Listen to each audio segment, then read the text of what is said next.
अस्सलाम वालेकुम स्टूडेंट्स। अच्छा, तो टॉपिक हमारा चल रहा था कॉन्फिडेंस इंटरवल का।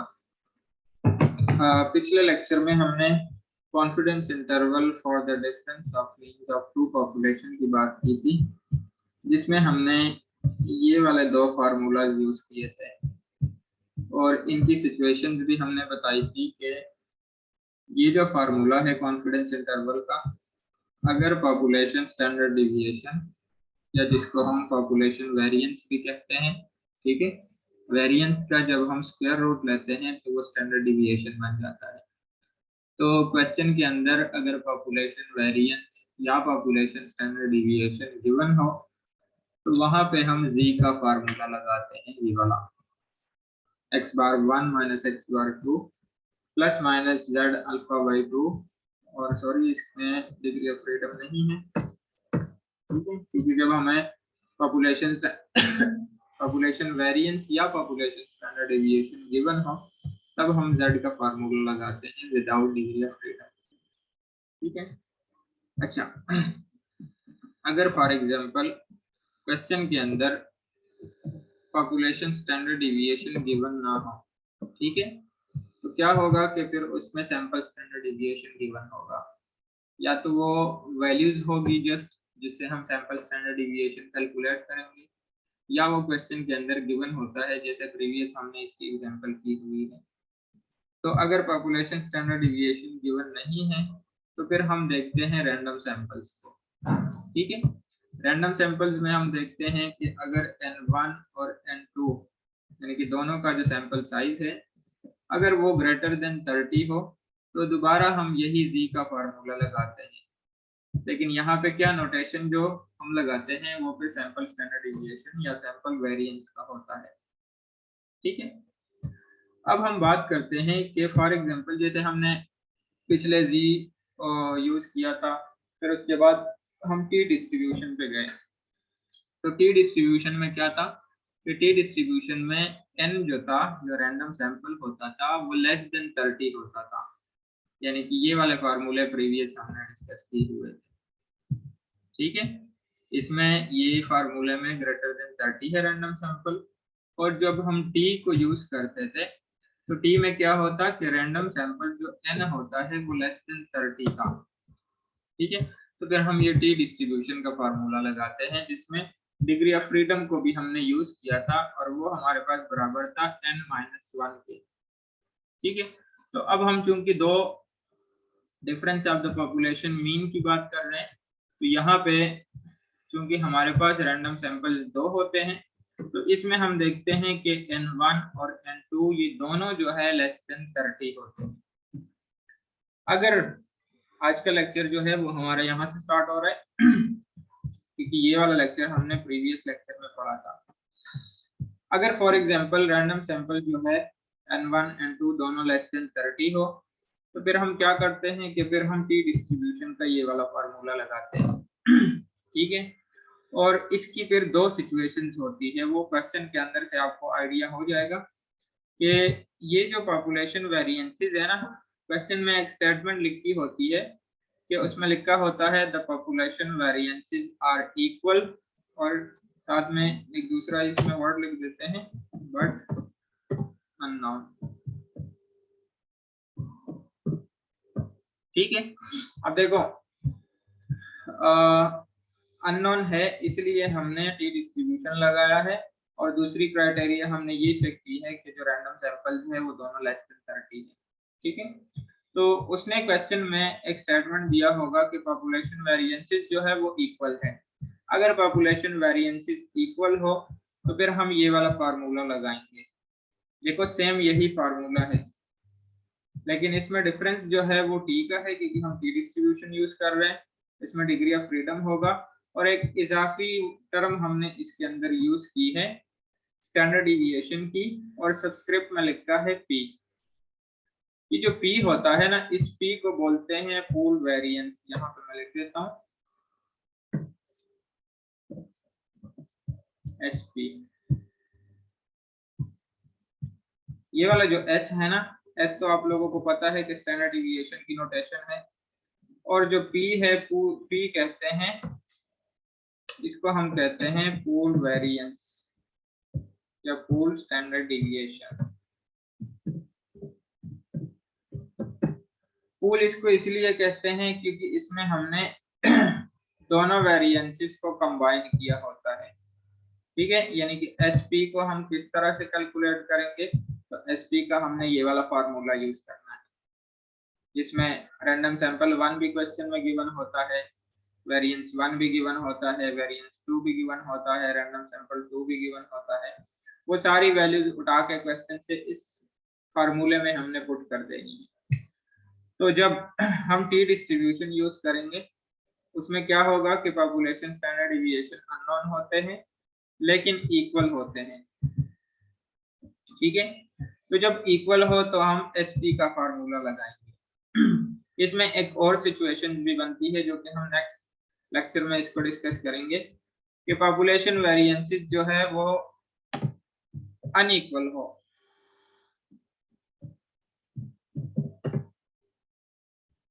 ठीक है। तो अगर for example population standard deviation, देखो दो सिचुएशंस बन गए, population variances are equal and population variances are unequal. अगर वेरिएंसेस इक्वल हो तो एसपी का फार्मूला लगेगा, और बाकी तो सारी चीजें वही सेम है। टी का टी अल्फा बाई 2 और डिग्री ऑफ फ्रीडम, इसमें जो वी है ना, वी हमारे पास बराबर है इसके अंदर, क्योंकि दो सैंपल है तो वी बराबर होगा n1 प्लस n2 और -2 के। पिछला अगर आप डिग्री ऑफ फ्रीडम देखो तो उसमें हमने इसमें से n में से 1 को माइनस किया था। 1 को इसलिए माइनस किया था क्योंकि उधर एक सैंपल की बात हो रही थी। अब यहाँ पे चूंकि दो सैंपल की बात हो रही है तो यहाँ पे हमने दोनों सैंपल के कंबाइन से 2 को क्या कर दिया, सब्ट्रैक्ट कर दिया, ठीक है।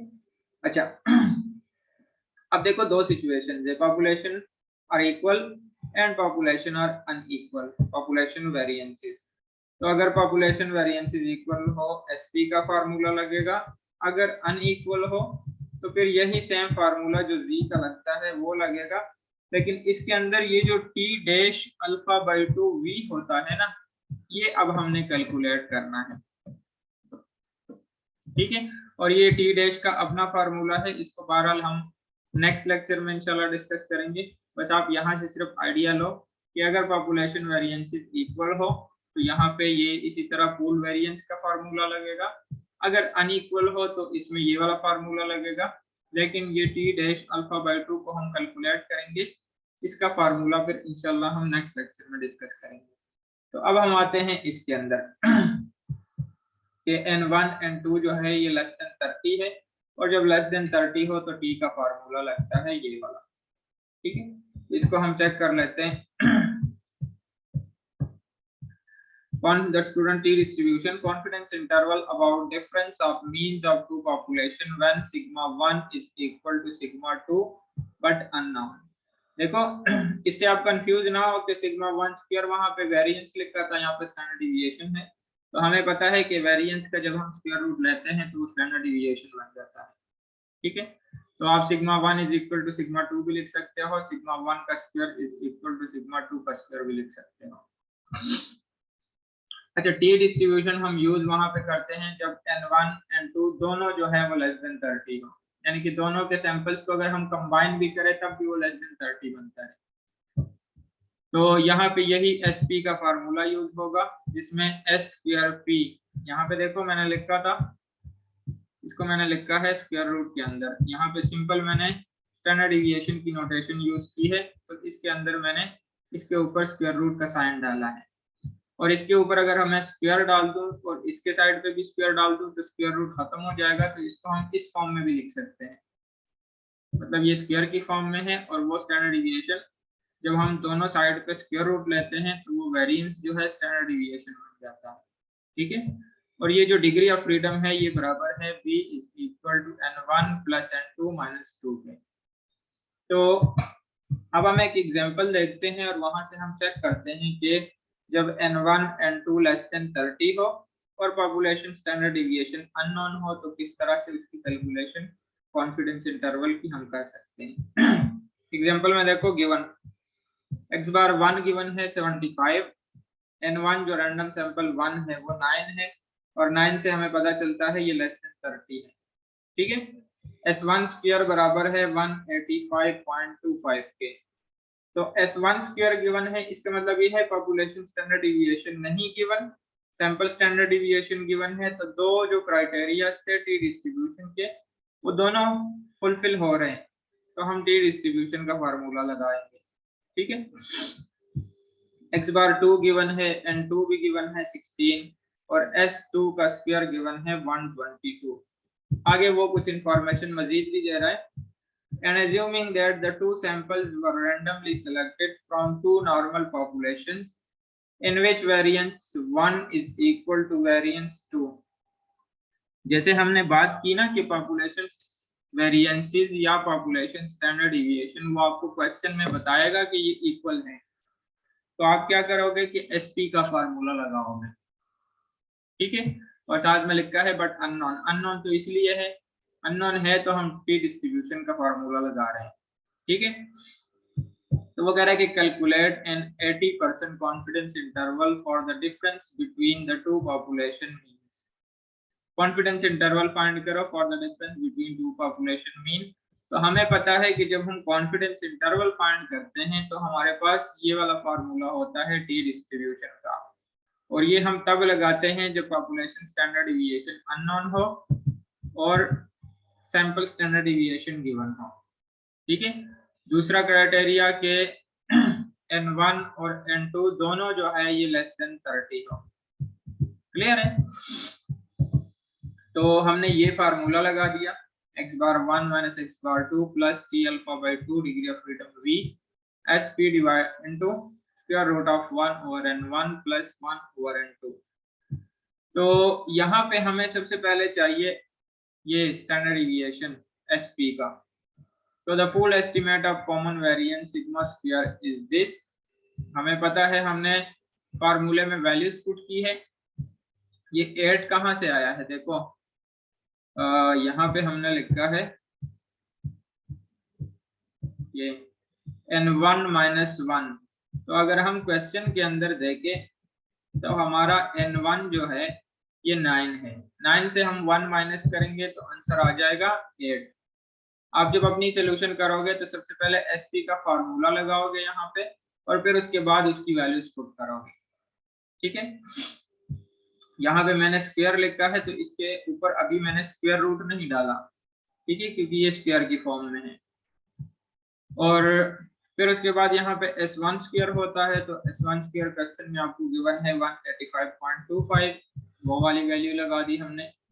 ठीक है, इसी तरह प्लस n2 माइनस 1 होता है, तो n2 हमारे पास 16 के बराबर है, और 16 से हमने 1 को माइनस किया तो 15 आ गया, और ये जो वैल्यू है 122 ये S2 स्क्वायर की वैल्यू है।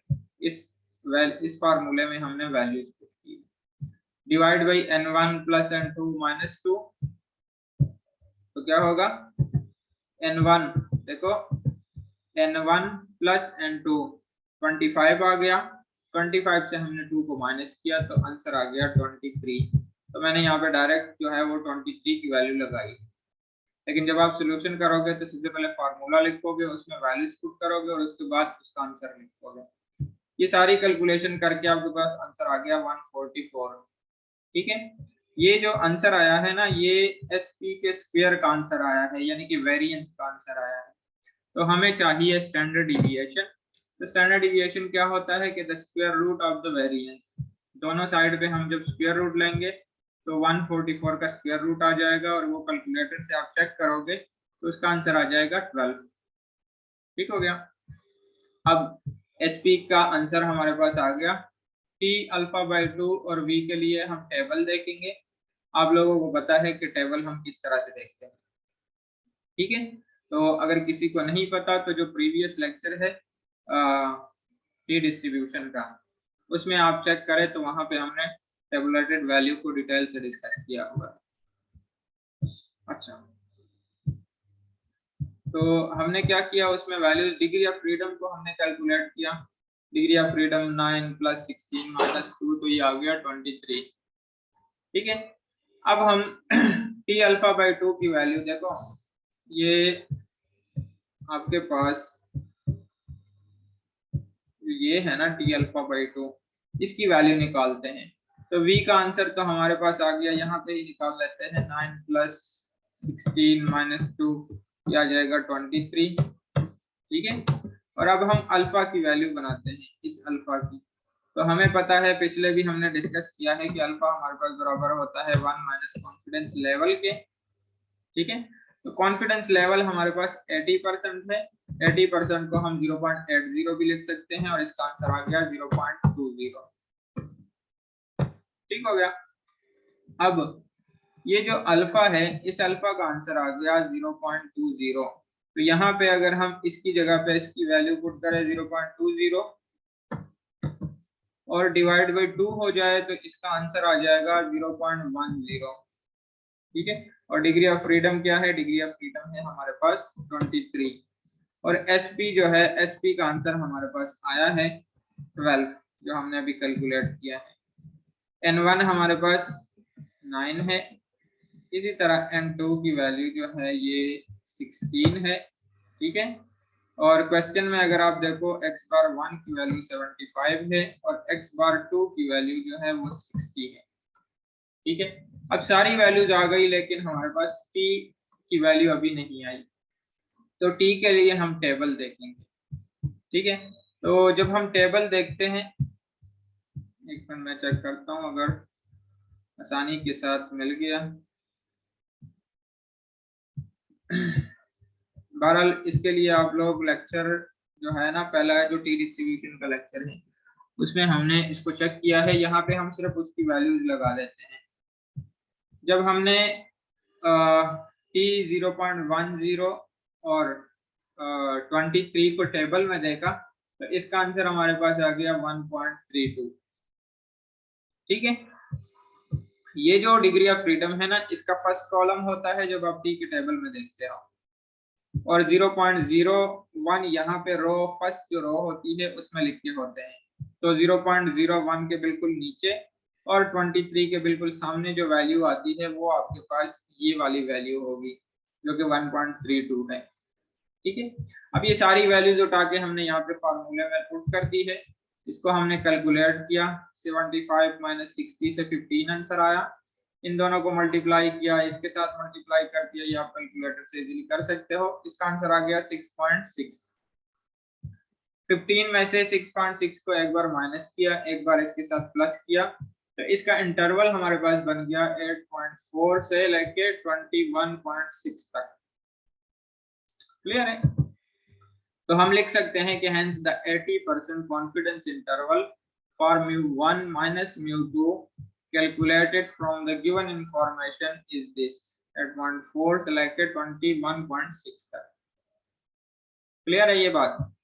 अब हम जाते हैं एक और एग्जांपल देखते हैं। इसको बहरहाल फिर आप लोग खुद भी सॉल्व करो, कुछ चीजें मैं आपको बता देता हूँ इसके अंदर। एग्जाम्पल में है, a record company executive is interested in estimating the difference in the average play length of songs pertaining to pop music and semi-classical music. To do so, she randomly selected 10 semi-classic songs and 9 pop songs. वो value estimate कर रहा है, इसके लिए average play length वो ले रहा है। कोई सॉन्ग है जिसमें दो उन्होंने कैटेगरीज ली है, एक पॉप सॉन्ग है और एक जो है वो सेमी क्लासिकल सॉन्ग है। अब देखो डेटा तो हमें गिवन है, ये सेमी क्लासिकल सॉन्ग जो है उसकी लेंथ है 3.80 मिनट से 3.3 मिनट से 3.43 है, 3.30 है, 3.03 है, 4.18 है।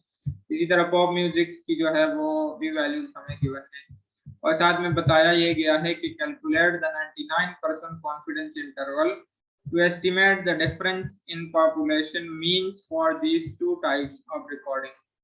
अब देखो, अब आपने डिसाइड करना है कि जो आपको क्वेश्चन गिवन है उसके अंदर कौन कौन सी इंफॉर्मेशन गिवन है।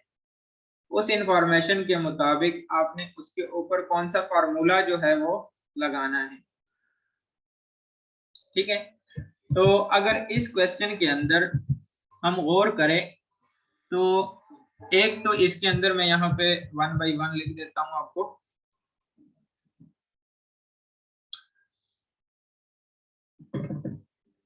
क्वेश्चन के अंदर अगर हम गौर करें तो n1 हमें गिवन है जो कि 10 है। कहाँ से पता चला? तो यहाँ पे देखो उन्होंने बताया हुआ है कि to pop music and semi classical to do so she randomly selected 10 semi classical songs। 10 जो है सेमी क्लासिकल सॉन्ग भी है, इसका मतलब ये है n1 10 है और n2 जो है ये 9 है। तो ये हमारे पास एक दो वैल्यूज तो आ गई n1 और n2 की। उसके बाद अब देखो लास्ट की स्टेटमेंट से हमें ये पता चल रहा है, जो वो बता रहे calculate the 99% confidence interval to estimate the difference in population mean. Difference का मतलब ये है कि डिफरेंस दो के दरमियान होता है। तो हमने फार्मूला लगाना है x bar 1 minus x bar 2 का। अब हमने डिसाइड ये करना है कि आया मैं z का फार्मूला लगाऊं या t डिस्ट्रीब्यूशन का फार्मूला लगाऊं। तो अगर क्वेश्चन के अंदर हम गौर करें तो कहीं पे पॉपुलेशन वेरिएंसेस का जिक्र नहीं है। और आपको मैंने बताया था कि जब भी आपके पास वैल्यूज गिवन हो ना क्वेश्चन के अंदर, और x बार 1 भी ना हो, x बार 2 भी ना हो, सैंपल वेरिएंसेस भी ना हो, पॉपुलेशन वेरिएंसेस भी ना हो, तो इसका मतलब ये होगा कि ये सारी चीजें आपने इसके लिए कैलकुलेट करनी है। ठीक है। और जब हम वैल्यूज से उसकी सारी चीजें कैलकुलेट करेंगे तो इसका मतलब ये होगा कि क्वेश्चन के अंदर कहीं पॉपुलेशन वेरिएंसेस और पॉपुलेशन स्टैंडर्ड डिविएशन का जिक्र नहीं है। तो इसका मतलब ये होगा कि एक तो हमें ये पता चला कि पॉपुलेशन वेरिएंसेस जो है वो अननोन है। ठीक है, क्योंकि क्वेश्चन में कहीं पे भी उसका जिक्र नहीं है। दूसरी बात यह है कि अगर इसको हम काउंट करें या यहाँ से हम देखें तो n1 और n2 जो है वो दोनों लेस देन 30 है। ठीक हो गया। और तीसरी बात, यहाँ से तो हमें पता चल गया कि हमने टी डिस्ट्रीब्यूशन का फार्मूला लगाना है। अब फिर टी डिस्ट्रीब्यूशन के अंदर भी दो सिचुएशंस है, एक है जिसमें पॉपुलेशन वेरिएंसेस आर इक्वल है बट अननोन है, और दूसरी सिचुएशन में है कि पॉपुलेशन वेरिएंसेस अनइक्वल है और अननोन है। तो इसके साथ एक और स्टेटमेंट भी है, यहाँ पे आप इसके साथ मजीद लिखोगे assume that sigma 1 square is equal to sigma 2 square but unknown। ये जो क्वेश्चन है ना, इसके साथ आप लिखोगे यहाँ पे नीचे जहाँ पे ये खत्म हुआ है क्वेश्चन, इधर साथ में लिखोगे assume that sigma 1 square is equal to sigma 2 square but unknown. तो यहाँ से हमें पता चलेगा कि पॉपुलेशन वेरिएंसेस वो इक्वल है, तो हम एसपी का फार्मूला लगा देंगे। ठीक है। अब आपने क्या करना है इसके लिए, देखो कुछ चीजें मैं आपको बता देता हूँ और कुछ चीजें आप फिर इसके लिए कैलकुलेट करो। n1 तो हमें पता है 10 है, n2 भी पता है 9 है। जब हमने इसका x बार 1 कैलकुलेट किया तो 3.465 आंसर आ गया। इस तरह से देखो आपने क्या करना है, 3.80 प्लस 3.33 ये सारी वैल्यूज प्लस करना है और इसको 10 से डिवाइड करना है, तो आपके पास ये वाला आंसर आ जाएगा। यानी कि जैसे हम मीन सिंपल कैलकुलेट करते हैं। x बार 2 के लिए क्या करना है कि x बार 2 में हमने ये दूसरी जो वैल्यूज है इन वैल्यूज को प्लस करना है और डिवाइड बाई 9 करेंगे। ठीक है, डिवाइड बाई 9 करेंगे तो इसका x बार 2 आ जाएगा। उसके बाद जो प्रॉब्लम है वो है वेरिएंसेस का। S1 हमारे पास बराबर आया 0.3575 और S2 जो है वो निकल आया 0.2417। अब आपने S किस तरह से कैलकुलेट करना है, स्टैंडर्ड डिविएशन आपको पता है कि किस तरह से कैलकुलेट होता है। यहाँ पे मैं आपको फार्मूला लिख के दे देता हूँ, ये आप लोगों ने पढ़े हुए हैं स्टैंड 1 में। अगर किसी को फिर भी नहीं पता तो वेरिएंसेस और स्टैंडर्ड डिविएशन का लेक्चर है मौजूद, वो आप देख लेना। बहरहाल ये आपको पता होगा कि इसका फार्मूला हम यूज करते हैं समेशन एक्स आई माइनस एक्स बार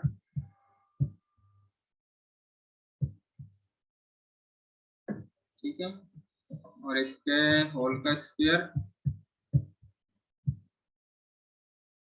और डिवाइड बाई n माइनस 1। ये स्टैंडर्ड डिविएशन का फार्मूला है जो कि आप लोगों ने पहले पढ़ा हुआ है।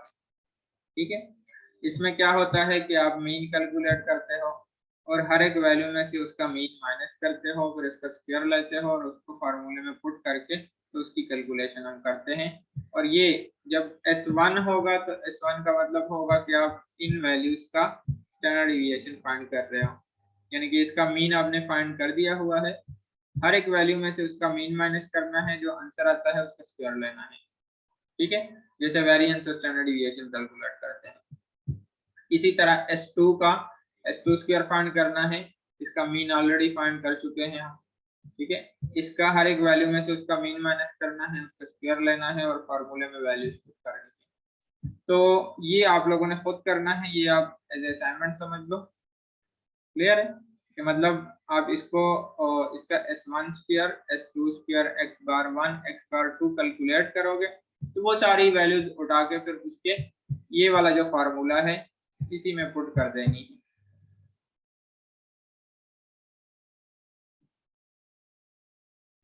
ठीक है, जो ये फार्मूला था हमारा प्रीवियस,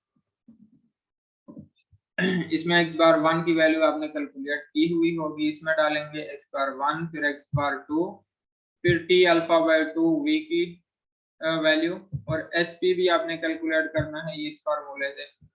जब आप S1 square S2 square calculate करोगे तो वो वैल्यूज उठा के उसके लिए sp कैलकुलेट होगा, तो वह वैल्यूज जो है वो उठा के इस फार्मूले में लगा देंगे। ठीक है, और ये आपके पास आ जाएगा 1/10 प्लस 1/9। क्लियर है, तो इसको आप लोग खुद ट्राई करो और इसको चेक करो कि आपके पास इसकी कैलकुलेशन का आंसर क्या बन सकता है। वैसे जो SP है वो हमने यहाँ पे कैलकुलेट कर दिया हुआ है।